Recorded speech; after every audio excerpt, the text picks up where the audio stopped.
La reacción del presidente Forrest Burhan apenas evidenció el alto grado de intransigencia y de frustración delante de las consecuencias causadas por la propia indisposición de su gobierno en aceptar los fines del Acuerdo de Ginebra de 1966. Un acuerdo derivado de la contención venezolana sobre la nulidad del laudo arbitral de París de 1899. Un laudo que pretendía legalizar el proceso de usurpación territorial emprendida por los británicos sobre territorios tradicionalmente venezolanos. Con la firma del Acuerdo de Ginebra, un acuerdo del cual formó parte el Reino Unido, los representantes de la colonia de la Guayana Británica y el gobierno de Venezuela, las partes ajustaron la necesidad de alcanzar una medida de negociación y de solución práctica, satisfactoria y pacífica sobre esta controversia. Para ello, el Acuerdo de Ginebra ordenaba y ordena el establecimiento de una comisión mixta que tendría cierto plazo perentorio, y en esta comisión se pudiesen discutir estos aspectos prácticos de la negociación dentro de este litigio.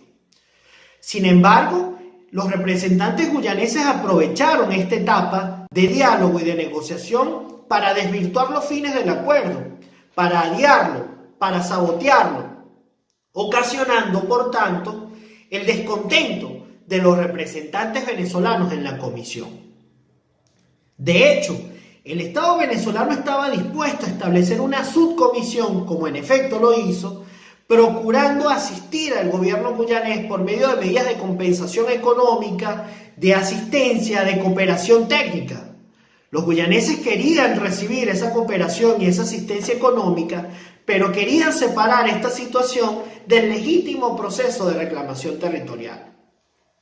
Además de esta situación, los representantes guyaneses, liderados por Forrest Burhan, estaban muy interesados en desarrollar, en distribuir concesiones administrativas para la extracción de recursos estratégicos sobre los territorios de la Guayana Esequiba. Estas concesiones administrativas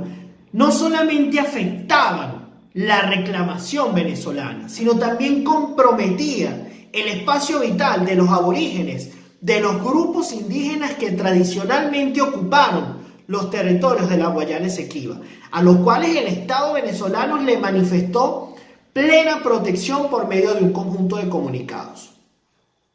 Es necesario recordar que ya desde el año de 1956 los británicos habían distribuido concesiones administrativas offshore para la extracción de petróleo, y estas concesiones para el año de 1965 eran de cierto modo mantenidas, al menos en el papel, por los representantes guyaneses que pretendían reactivarlas. En todo momento, el Estado venezolano se mostró en contra de la distribución unilateral de concesiones sobre espacios que permanecían bajo un proceso de negociaciones y de litigio territorial. Cuando nosotros entendemos que las reuniones de la comisión mixta no llegaron a un resultado satisfactorio y que el gobierno guyanés estaba dedicado a distribuir y a mantener la distribución de concesiones administrativas, entendemos los motivos que fundamentaron la emisión del decreto 1152 del presidente Raúl Leoni. Un decreto que reservaba al Estado venezolano los derechos de jurisdicción, de soberanía y de exclusividad económica sobre las 3 millas náuticas adyacentes a la costa de la Guayana Esequiba. Pero además de ello, garantizaba al Estado venezolano su derecho sobre las próximas 9 millas náuticas a partir de esas 3 millas náuticas, totalizando un espacio de 12 millas náuticas que el Estado venezolano asociaba al territorio de la Guayana Esequiba, que ya reclamaba y que si formaban parte de las adyacencias del territorio de la Guayana Esequiba, formaban parte integral e indivisible del Estado venezolano.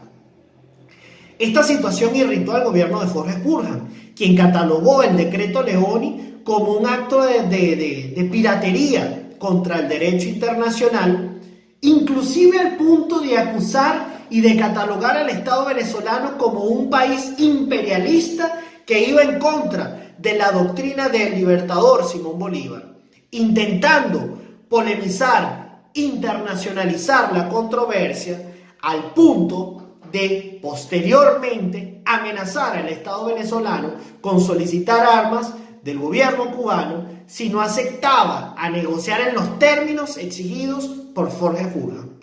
La respuesta del Estado venezolano fue diplomáticamente impecable, se mantuvo dentro de los procedimientos adecuados del derecho internacional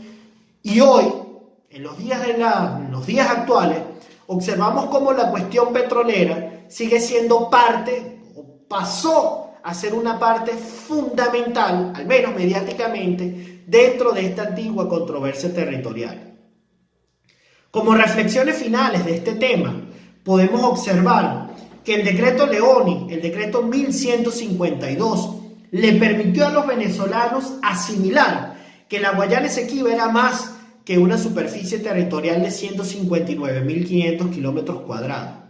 que la Guayana Esequiba representaba un espacio geográfico, un espacio de importancia geopolítica que abarcaba prolongaciones o espacios fluviales, espacios insulares y espacios marítimos atlánticos, de ese Atlántico tropical próximo a la cuenca del Caribe, de elevada importancia.